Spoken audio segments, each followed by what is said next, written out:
Assalamualaikum warahmatullahi wabarakatuh. Bismillahirrahmanirrahim. Wa bihi nasta'inu ala umuri dunya waddin.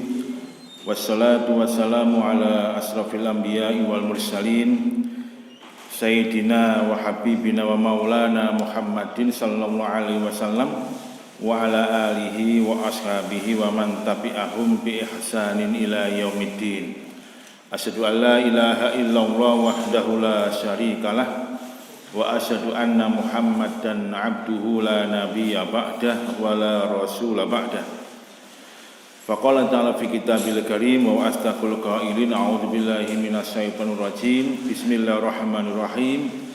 Ya ayyuhalladzina amanu taqullaha wa la tanzur nafsum ma qaddamat lighad wattaqullaha innallaha khabirum bima ta'malun.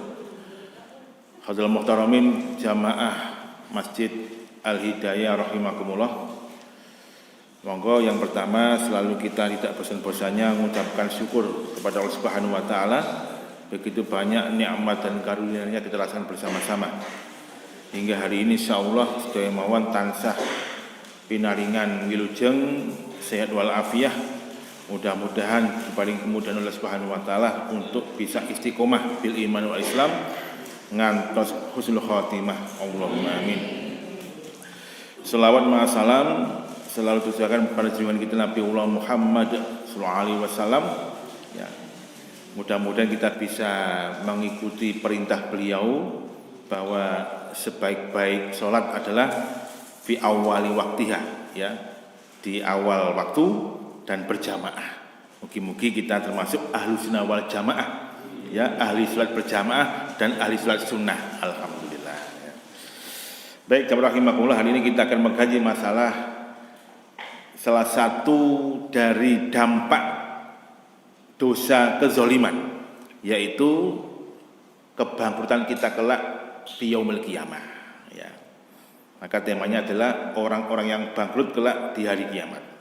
Saya awali dengan satu hadis Nabi, ya, dari sahabat Abu Hurairah, bahwa Rasul bersabda ketika Rasulullah itu berkumpul dengan para sahabat, beliau menyatakan, "Atadruna manil muflis?" Tahukah kamu siapakah orang-orang yang bangkrut itu? Ya. Qalu, para sahabat menjawab, "Ya Rasulullah, al-muflisu fina man la dirham lahu wala mata." Orang-orang yang bangkrut di kalangan kami adalah orang-orang yang tidak punya dagangan dan tidak punya uang. Jadi dia jualan, dagangannya habis, uangnya juga habis. Rasul menjawab, "La, bukan itu maksudnya. Innal muflisa min ummati, sesungguhnya orang-orang yang bangkrut di kalangan umatku adalah man ya'ti yaumal qiyamati, nanti pada hari kiamat, jamaah, itu pada waktu yaumul hisab, membawa pahala bisolatin, membawa pahala solat. Baik solat wajibnya dia sempurna maupun sholat sunnahnya juga dia sempurna, rawatibnya, qobliyah, ba'diyahnya, tahajudnya, duhanya, subhanallah, ya, pahala sholat dia bawa. Wa zakatin, dia juga membawa pahala zakat, ya, enggak sembarang orang itu bisa memberikan zakat itu, ya, dan dia mampu itu, ya, menyisihkan hartanya untuk berzakat plus juga bersedekah.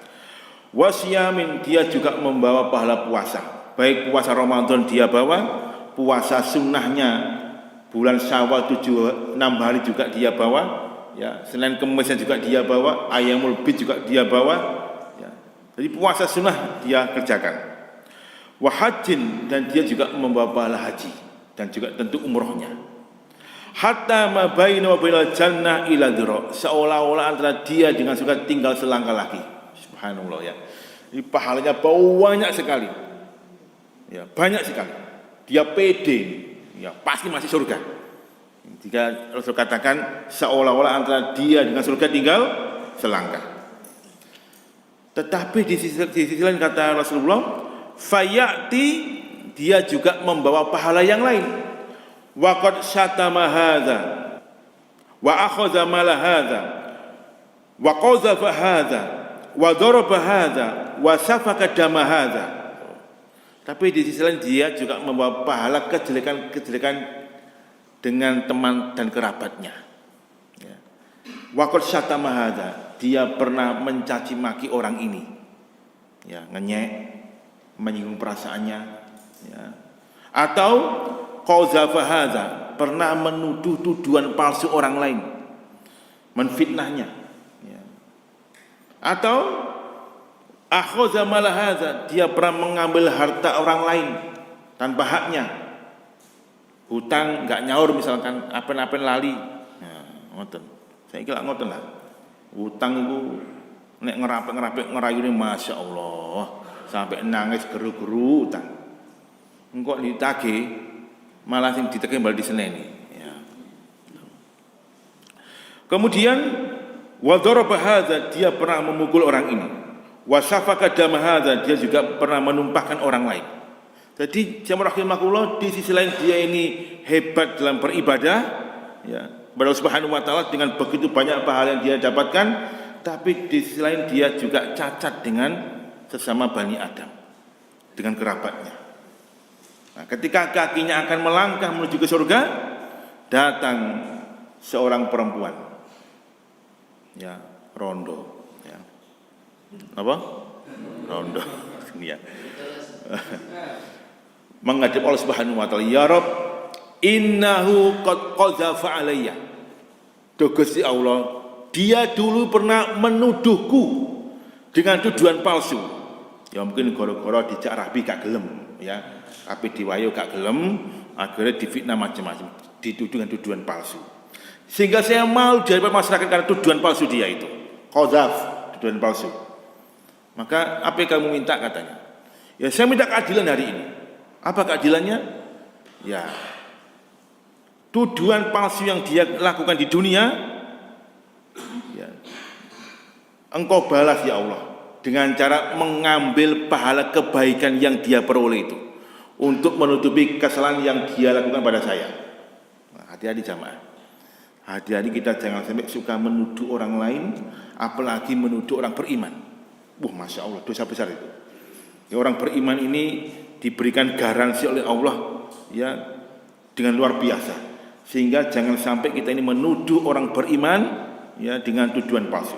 Kita lihat apa kata Allah dalam surah Al-Ahzab, surat yang ke-33 ayat 58. A'udzubillahi minasyaitonir rajim. Bismillahirrahmanirrahim. Walladzina yu'zunal mu'minina wal mu'minat, dan orang-orang yang menyakiti, ya, perasaane wong mukmin laki-laki dan wong mukmin perempuan, ngelarakno ati iso nuduh, iso fitnah, iso ngerasani macam-macam, ya. Bi ghairi maktasabu, ya, dengan tuduhan yang itu tidak sesuai dengan apa yang mereka kerjakan, ya.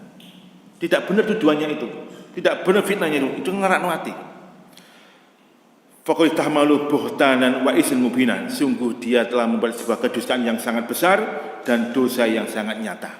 Ini ayat ini turun ketika kejadian hadisul ifki, ya, berita palsu bahwa Aisyah itu dituduh oleh orang-orang munafikin dan orang Yahudi melakukan sebuah perzinahan, perselingkuhan, hingga Rasulullah itu sempat porek ketika itu.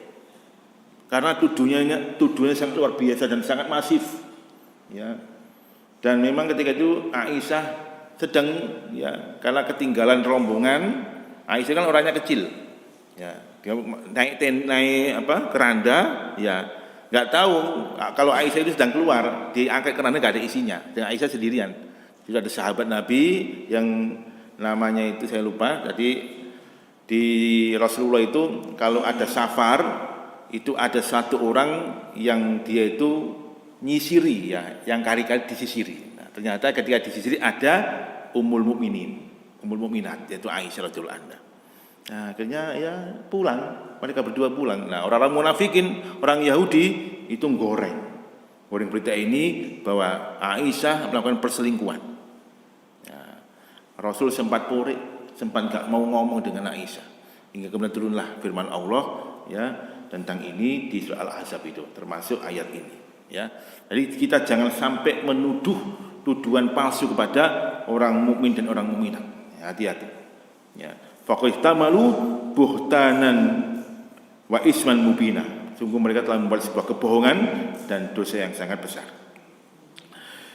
Kemudian jemaah rahimakumullah, ada lagi orang yang meminta keadilan. Ya Rabb, innahu qad khana alayya. Duh Gusti Allah, dia telah berkhianat kepadaku. Biyen tak titipi duit, mestinya uang itu disumbangkan ke Masjid Al-Hidayah misalkan. Ya, ternyata diselewengkan. Terus apa yang kamu minta? Ya keadilan. Karena ketika dia melakukan pengkhianatan, penyelewengan amanah, saya malu karena saya menanggung resikonya. Maka kemudian diambillah kebaikan yang dia miliki untuk menutupi kesalahan yang dia pernah lakukan di dunia. Terus seperti itu rahimakumullah. Hatta falil hasanatu, sampai habis kebaikan yang dia bawa pada awalnya itu.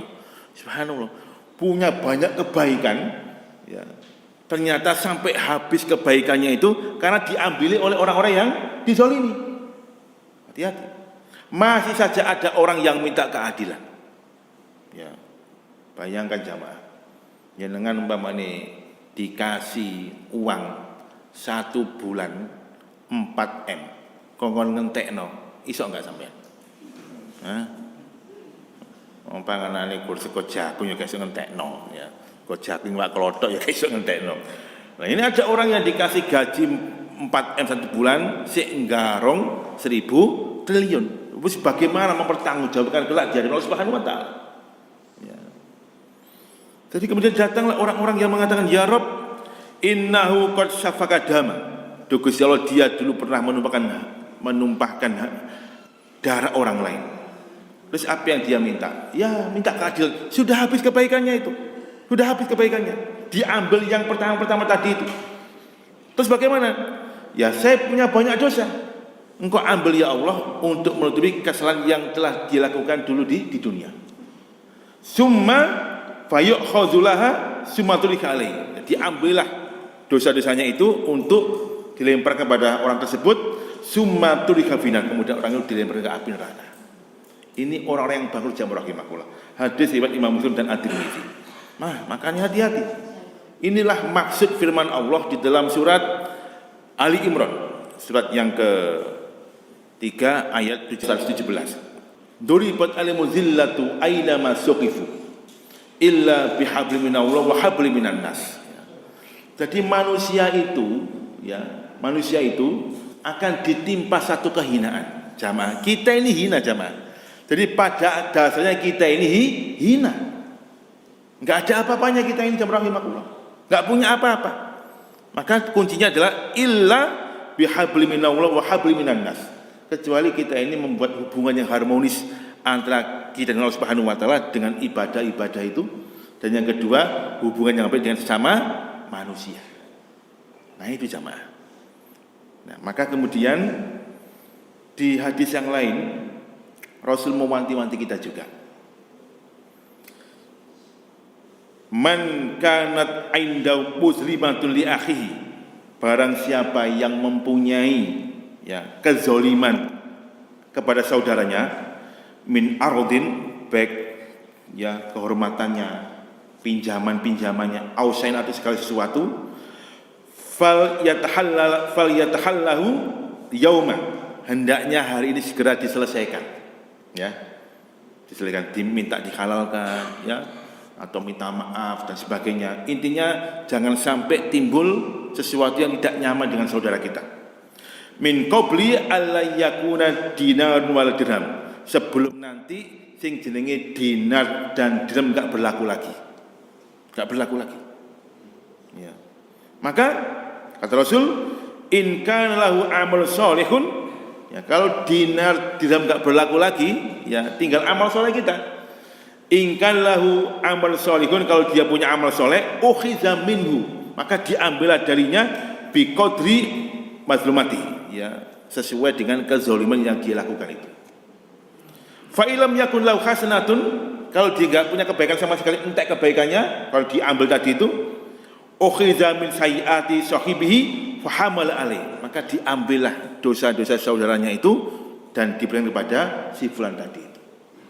Nah, maka kata Rasul, falyatahallalhul yauma, hendaknya ya minta dihalalkan, minta maaf segera sebelum sing jenenge dinar, dirham, rupiah, dolar gak berlaku lagi. Kapan itu? Yaumun la yanfa'u malun wala banun, hari ketika tidak bermanfaat yang namanya harta dan anak, nggak bermanfaat jamaah. Tinggal amal-amal kita ini bertanggung jawaban.